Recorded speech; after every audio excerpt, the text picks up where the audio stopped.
Mesdames, Messieurs, bonsoir. Bienvenue au journal de ce 5 février. Voici les titres. Le président de la République a reçu aujourd'hui le président du mouvement de la Société pour la paix, accompagné d'une délégation de son parti ainsi qu'une délégation du parti Tala El Hurriyet, conduite par Abdelkader Saïdi, président du parti par intérim. Il a été question notamment de la révision de la Constitution. Le président de la République présidera demain une réunion extraordinaire du Conseil des ministres pour l'examen et l'adoption du plan d'action du gouvernement. Il sera présenté aux deux chambres du Parlement. Réunion du gouvernement présidée par le Premier ministre Abdelaziz Jarrah. De l'ordre du jour, l'approbation du plan d'action du gouvernement pour l'exécution du programme du président de la République. Régularisation prochaine de la situation juridique des journaux électroniques. Le président l'a instruit hier. Nous nous intéressons ce soir à l'impact de cette décision sur le secteur et la vie des concernés.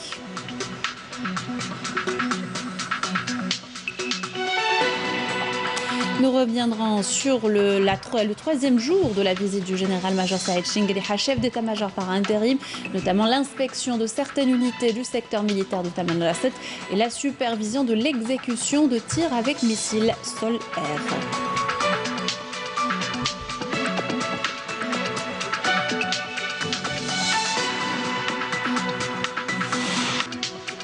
Bonsoir à tous. Je vous le disais en titre, la présidence de la République poursuit ses consultations. Le chef de l'État, Abdelmajid Tebboune, a reçu aujourd'hui le président du mouvement de la Société pour la paix, Abdelrazak Makri. Il était accompagné d'une délégation de son parti. Le président de la République a pris note des avis et propositions de la délégation concernant l'enrichissement de la Constitution et le parachèvement de la concrétisation des revendications et aspirations du peuple. À cette occasion, le président Abdelmajid Tebboune a réitéré avoir honoré son engagement électoral à satisfaire progressivement ce qui reste des revendications légitimes soulevées par le peuple le 22 février dernier, et ce afin d'opérer un changement radical dans le mode de gouvernance et les méthodes de gestion qui puissent permettre au pays d'amorcer un nouveau départ dans les domaines et réhabiliter les bonnes mœurs dans la vie publique. Le président de la République a également souligné que cette démarche exige un large consensus national sur le projet d'amendement de la Constitution suivant une méthodologie basée sur le dialogue et la concertation afin de mobiliser les énergies pour l'édification de la nouvelle République. Puis le président de la République, Abdelmajid Tebboune, a reçu également aujourd'hui au siège de la présidence de la République une délégation du parti Tala El Hurriyet, conduite par Abdelkader Saïdi, président du parti par intérim, et ce dans le cadre toujours des consultations sur la situation globale du pays et la révision de la Constitution. Le président de la République, Abdelmajid Tebboune, présidera demain une réunion extraordinaire du Conseil des ministres pour l'examen et l'adoption du plan d'action du gouvernement. Ce dernier sera présenté aux deux chambres du Parlement conformément à la Constitution, précise un communiqué de la présidence de la République. La situation juridique des journaux électroniques bientôt régularisée. L'instruction hier du président de la République. Ces médias seront traités au même pied d'égalité que la presse nationale écrite en matière de couverture des activités nationales et officielles et d'accès à la publicité publique. Mais qu'en pensent les premiers concernés? Qu'est-ce que cela impliquerait? Élément de réponse avec Mounana Walhamoudi. La situation juridique des médias électroniques domiciliés en Algérie sera enfin régularisée en tant que médias à part entière. Instruite par le président de la République, cette décision va révolutionner la presse électronique puisqu'elle lui permettra d'être traitée de la même manière en matière de couverture médiatique.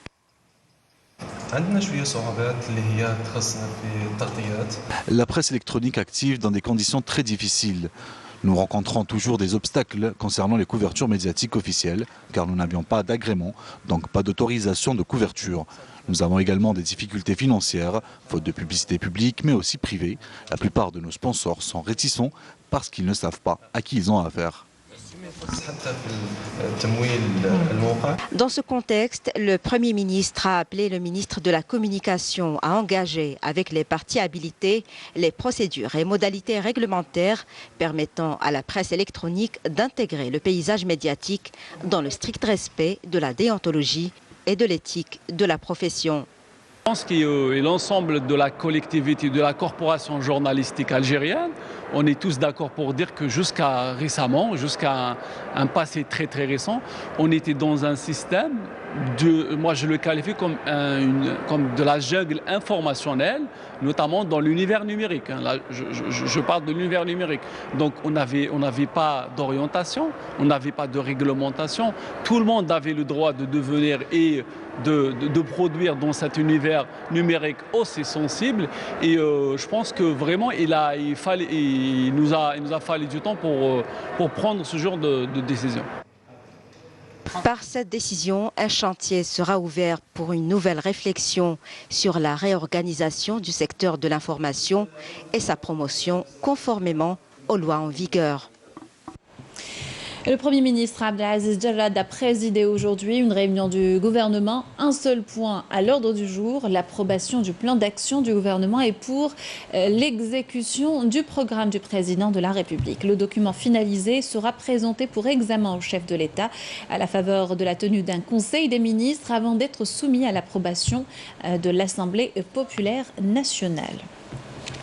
La visite du général-major Saïd Chingriha, chef d'état-major de l'ANP par intérim, se poursuit par l'inspection de certaines unités du secteur militaire de Tamanrasset et de la supervision de l'exécution de tirs avec missiles sol-air.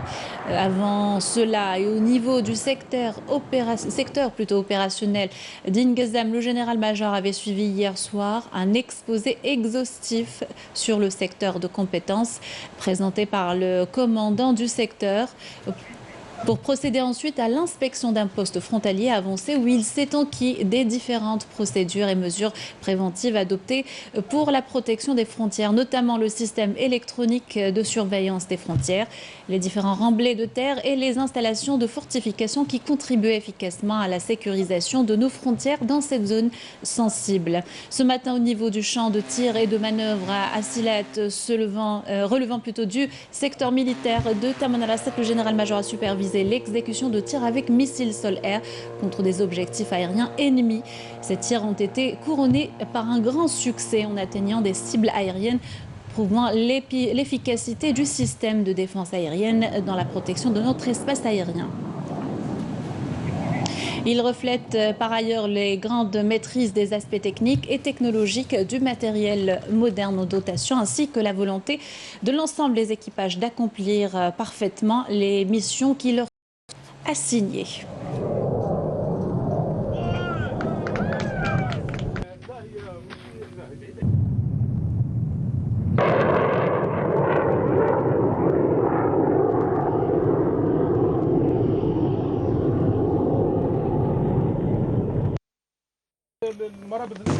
احنا مرتاحين في هذا، شفنا الرمايات هذه احنا مرتاحين، لازمكم تصابروا ولازمكم تواصلوا داكور، عندنا كل ثقة فيكم، كل ثقة. والله نكونوا عند حسن الظن. بارك الله فيك، أنا متحقق. شكرا. بارك. De la communauté algérienne à l'étranger, on s'intéresse aujourd'hui à certains de nos compatriotes présents dans le Golfe arabe, plus précisément aux Émirats arabes unis. Une de nos équipes a rencontré des Algériens expatriés à Dubaï, une émigration plutôt de qualité, notamment des pilotes et des commandants de bord, mais pas seulement. Chacun ses raisons. Reportage Abdelmajid Benrassi. C'est à Dubaï, la capitale économique des Émirats arabes unis, une ville cosmopolite qui accueille près de 200 nationalités différentes, que nous avons rencontré des compatriotes installés dans ce pays du Golfe depuis déjà quelques années. Nous avons commencé par les plus anciens, Lounis et Khirdine. Ils sont commandants de bord. J'avais travaillé à Air Algérie d'abord, ensuite dans les compagnies privées algériennes. Pratiquement, je suis resté 8 à 9 mois au chômage. Je suis parti en Tunisie travailler chez nos voisins. Je me suis retrouvé à Sharjah exactement avec une nouvelle compagnie. Je n'avais aucunement l'intention de quitter l'Algérie. Je suis un nationaliste. J'adore l'Algérie. Vous aimez votre pays? J'adore mon pays. Moi, je suis resté Air Algérie et il est arrivé un moment où je cherchais d'autres horizons. Je voulais un autre profil de carrière. Je voulais améliorer ma situation professionnelle et j'ai opté pour les Émirats. Et je me suis présenté, j'ai fait toutes les sélections, on m'a pris. Et je suis venu en 2005. Hana, notre restauratrice, l'autre Algérienne que nous avons croisée, a d'abord fait un passage par la France dès l'âge de 18 ans. Tentée par l'aventure et la découverte, elle débarque un jour à Dubaï. Elle se lance dans le business. Ensuite, elle va vers la gastronomie et choisit l'art culinaire algérien. C'est un nouveau monde à découvrir et c'est ce monde-là qui m'a impressionné et qui m'a attiré. Donc voilà, je voulais m'installer ici. J'ai commencé par l'import, l'export, la distribution. J'étais général manager d'une compagnie et quand même dans cette société j'ai importé des produits d'Algérie pour les introduire au marché local, émirati. Et de là, j'ai commencé comme on fréquente beaucoup de restaurants, donc on voit de tout, les Libanais, les Français, de toutes sortes de restaurants, les Asiatiques. Il n'y a que la culture algérienne qui n'existe pas ici, donc on ne trouve pas un endroit convivial pour nous, pour déguster nos plats, pour les faire découvrir aux autres. Donc c'est cette idée-là, comme je suis passionnée de la cuisine. Donc... Notre dernière rencontre à Dubaï, c'est celle d'un jeune, Muslim, qui a choisi de s'expatrier comme ses aînés dans le Golfe arabique. Il est arrivé, cela fait tout juste 2 années. Moi, je travaillais à Alger dans le domaine de la photo et le marketing digital. Je suis venu ici à Dubaï et j'ai trouvé l'occasion de développer mes connaissances. J'ai trouvé facilement un job et je suis resté ici. Des compétences algériennes qui partent chaque année, qui avec de meilleures conditions de travail, n'auraient peut-être jamais choisi d'aller ailleurs. Du moins, pour certains d'entre eux. Santé, le 4e salon des journées d'information et de lutte contre le cancer se poursuit au Palais des Expositions à Alger. Il a été question notamment de prévention. Une bonne hygiène de vie éloigne la maladie selon les experts. Yamina Saïdji. Des études scientifiques et des rapports médicaux ont démontré que la pratique régulière de sport et une alimentation saine et équilibrée pourraient contribuer à maintenir un bon état de santé et un bon état d'esprit également. Pour la prévention primaire, c'est la prévention avant d'attraper la maladie.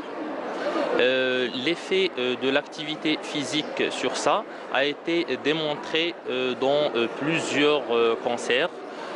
Particulièrement le cancer du côlon, le cancer du sein et le cancer de l'endomètre. Le surpoids, le stress, la sédentarité sont des facteurs qui peuvent induire vers le développement des cellules tumorales. En matière d'alimentation saine, c'est bien sûr, on doit associer, puisque le thème de cette année, c'est cancer et activité physique. C'est pour cela qu'on doit associer bien manger et bien bouger pour toute la population. Bien manger, c'est quoi? C'est se protéger avec les légumes et les fruits, tout simplement. Éviter tout ce qui est conserve, tout ce qui est boîte, tout ce qui est industriel, beaucoup plus. On doit manger les plats de nos grands-parents, la cuisine de nos parents. البيخات، الخضرة، الفاكهة، الزيت، زيت زيتون، الكسرة. Tout ce qui est naturel. La bonne conduite en matière d'alimentation saine et d'activité physique devrait être une pratique inculquée déjà chez les jeunes sujets. Et la particularité chez l'enfant, c'est qu'il ne faut pas faire de restrictions strictes. Actuellement, le régime, par rapport au régime, on parle de sucre, des viandes, surtout les viandes rouges et des produits laitiers. Et ça c'est valable pour l'adulte, mais chez l'enfant, quand c'est appliqué d'une façon abusive ou là, qui n'est pas orientée par le médecin, on peut tomber dans des carences. Ainsi, ce 4e salon dédié aux journées d'information de lutte contre le cancer se veut comme une thérapie douce pour le bien-être de tous. Santé toujours, et depuis plus d'un mois, un nouveau centre de médecine nucléaire est en service dans l'hôpital de Ouergla. Doté d'équipements médicaux de haute technologie, il permettra d'améliorer la prise en charge des malades atteints de cancer dans la région et leur évitera surtout le déplacement, un service qui répond au plan national de lutte contre le cancer. Yanis Aïtrassi. Bonne nouvelle pour les patients cancéreux du sud du pays. À Ouergla, le nouveau service de médecine nucléaire est en service depuis le début du mois de janvier au centre régional anticancéreux. Ce nouveau service s'est doté d'un équipement de haute technologie, ce qui permettra d'améliorer la prise en charge des cancéreux.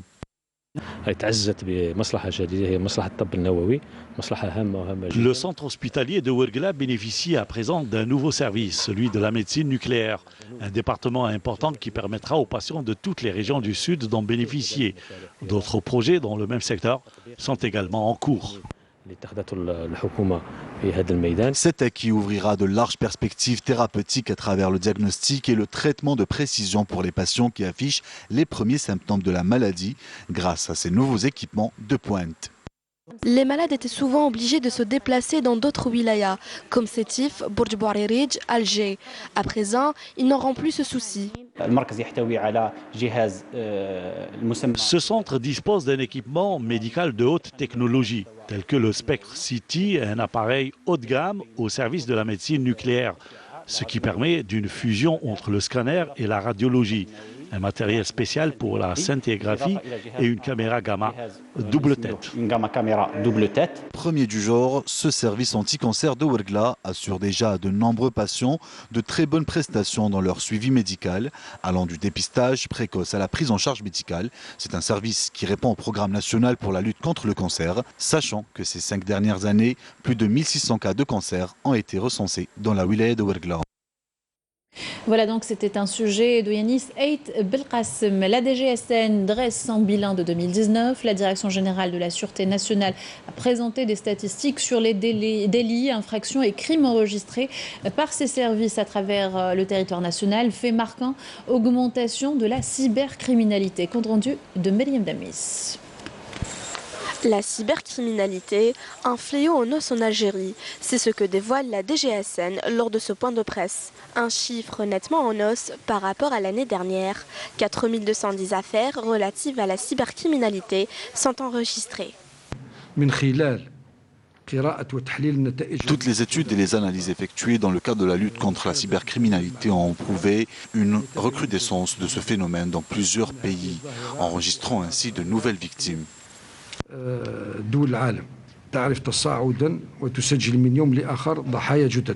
La Direction générale de la Sûreté nationale réunit tous les efforts afin de veiller à la sécurité des individus et de leurs biens. Il existe des brigades au niveau des différents services de la police judiciaire dont le rôle consiste à rechercher les individus poursuivis par la justice. À travers ces enquêtes d'investigation, la police judiciaire repose sur un système d'empreintes numériques appelé AFIS. Ce dernier compte une banque de données de 2 millions de fiches liées aux pièces biométriques déjà délivrées. Ce communiqué du ministère de la Défense nationale à présent, dans le cadre de la lutte antiterroriste, des détachements de l'armée nationale populaire ont découvert et détruit le 4 février 2 casemates pour terroristes et 6 bandes de confection artisanale, et ce suite à des opérations de fouilles et de ratissage menées distinctement à Djelfa et Tébessa. Dans le cadre de la lutte contre la criminalité organisée, des gardes frontières ont appréhendé à Tébessa un narcotrafiquant en possession de plus de 4650 comprimés psychotropes. Par ailleurs, des gardes-côtes ont mis en échec à Mostaganem 2 tentatives d'émigration clandestine de 18 individus à bord d'embarcations de construction artisanale, alors que 23 immigrants clandestins de différentes nationalités ont été interceptés à Tlemcen. Cap sur Tamanrasset pour visiter ce lieu incontournable du tourisme saharien, le plateau de l'Askrem, au cœur du Hogar. Cet instant de dépaysement et d'évasion est proposé par Yanis Ait Belkacem. Le paysage féerique du Sahara dans toute sa splendeur ne serait rien sans l'Askrem, cœur du Hogar. Perché à 2180 mètres d'altitude, ce désert livre toute la beauté de ses sites. Et ce n'est qu'à pied ou en 4x4 que l'on peut réellement contempler toutes les subtilités et les nuances de la Skram. Les sites sont magnifiques, donc je recommande à tous les visiteurs de faire un tour ici. C'est la première fois que je visite le Grand Sud. Je compte bien y revenir et encourager le développement du tourisme. C'est un endroit magnifique à visiter. Vraiment, c'est impeccable. La Skram est un véritable refuge pour certaines espèces animales et végétales. On découvre également des richesses considérables en matière d'art rupestre dans l'immensité de ce parc national qui ne manque jamais d'impressionner les touristes algériens ou étrangers. C'est un site vraiment impressionnant, c'est majestueux, c'est mystique même. Ça donne quand même la mesure de ce que peut être l'homme, une poussière d'étoiles dans ce monde si grand, si vaste. Et on a vraiment été très étonnés qu'il puisse y avoir une humanité au sein de ce monde si minéral, c'est quand même assez impressionnant. C'est la première visite à Tamerasset, c'est magnifique, paysage agréable. Le Grand Sud algérien a toujours attiré de nombreux touristes venus des 4 coins du globe pour découvrir les curiosités de l'Agar et sa multitude de gravures rupestres. Un séjour en vaut bien le détour pour admirer aussi son splendide coucher de soleil. Sport à présent et lutte gréco-romaine. Les championnats d'Afrique se déroulent actuellement à la coupole du complexe olympique Mohamed Boudiaf à Alger. La première journée de la compétition hier, les Algériennes catégorie cadet se sont illustrées en décrochant 10 médailles par équipe. Le palmarès complet avec Sarah Derbel. L'Algérie a assuré encore une fois lors de l'organisation des championnats d'Afrique au complexe Mohamed Boudiaf.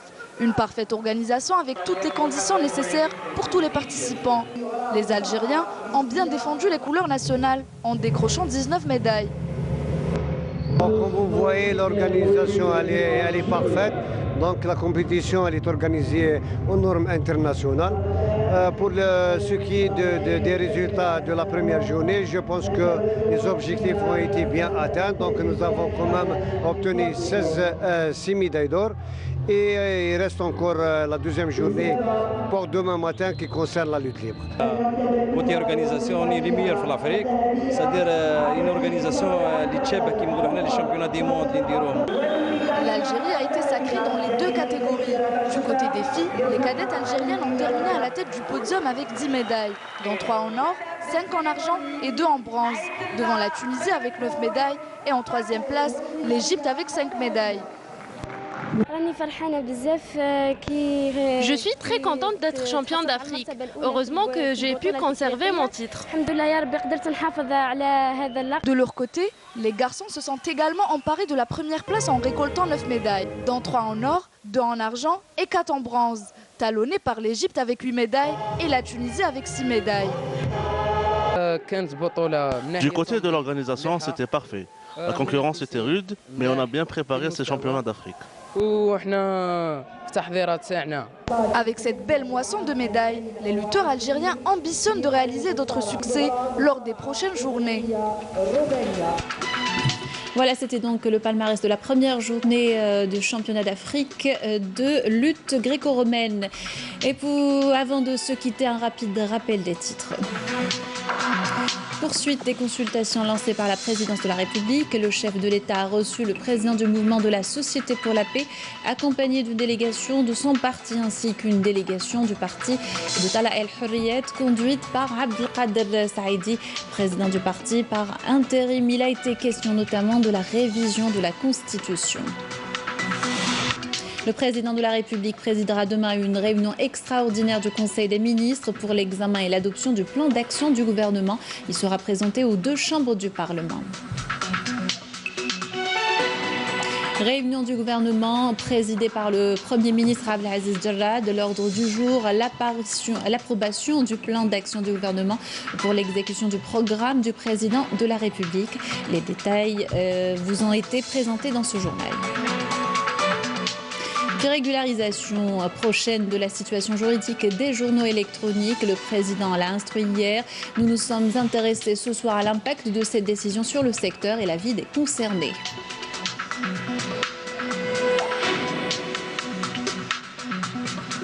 Et enfin, nous sommes revenus sur le 3e jour de la visite du général-major Saïd Chengriha, chef d'état-major par intérim, notamment l'inspection de certaines unités du secteur militaire de Tamanrasset et la supervision de l'exécutif, l'exécution de tirs avec missiles solaires. C'est la fin de ce journal. Merci de l'avoir suivi. Je vous souhaite une excellente soirée avec le reste des programmes sur Canal Algérie.